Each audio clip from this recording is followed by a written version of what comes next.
Magandang buhay sa lahat! Welcome po sa ating new vlog sa araw na ito. Tara, samahan niyo ako. Let's go! This is Miss Emily, na isa po akong Mendorenya nakatira sa bayan ng Bulalakaw. Woo! For today's video guys, ay magluluto tayo ng Mickey Gisado. Wow! So ito pala aming pananghalian sa araw na ito guys. No? So masarap man ito lutuin. At syempre masarap kasi ako ang magluluto. Char! Anyway, sa another day, another vlog na naman tayo. Another day to be thankful to the Lord for all the blessings He had given us. Yung huminga lang tayo sa araw-araw ay anong blessing na ito sa atin. Amen po ba? Diba? So dito guys, ayan pala yung lahok ko sa aking Mickey Gisado, no? So konting laman ng manok at saka yung atay ng manok. Wow! Tsaka meron ding konting gulay. Ayan guys, no? So after nyan ay hinugasan ko na rin yan. At saka syempre ang Mickey, no, na ihalo natin, dapat malinis ito. Kaya dapat ito ay hugasan. So yun guys, no? So tara, samahan nyo akong magluto.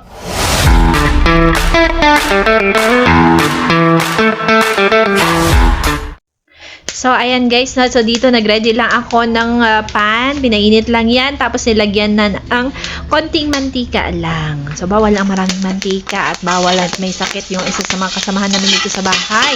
So, ayan, ginisa-gisa ko lang ang bawang. Diba? Hintayin lang maging light brown. Tapos, ilagay na rin dyan ang, syempre, sibuyas.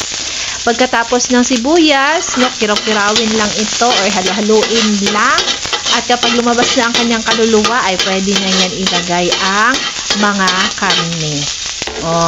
So, unahin ko muna dyan ay yung laman ng manok. So, nilagyan ko pala yan ng toyo, guys. Binabad ko sa toyo. Para may lasa na ba siya? Diba? So, ayan. So, halu-haluin lang ng mabuti. Tapos, after niya, ilagay na rin yung atay. Isunod na rin yung atay. So, halu-haluin lang ulit ng mabuti hanggang sa maluto ito, guys. No? Then, after na mapaikot-ikot dyan, ilagay na rin ang gulay. Hindi pwedeng hilaw ang gulay, kaya bawal man yun sa isa sa mga kasama namin dito. So, kailangan malambot ang kanyang pagkain. So, next, ibuhos ang tubig. 1.5 basong tubig lang, guys. Wow! Siyempre, ilagay na rin natin ang mga pampalasa, nor chicken cubes.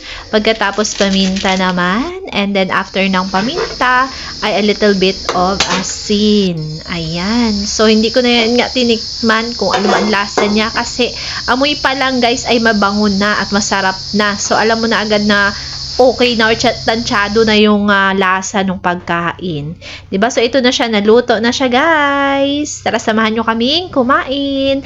So, bago ba lamang tapos ang video na ito, so may babahagi lang akong kanta sa inyo na talagang it's dear to my heart. So, listen. My Jesus, my Savior, Lord, there is none like you. All of my days, I want to praise the wonders of your mighty love. Shout to the Lord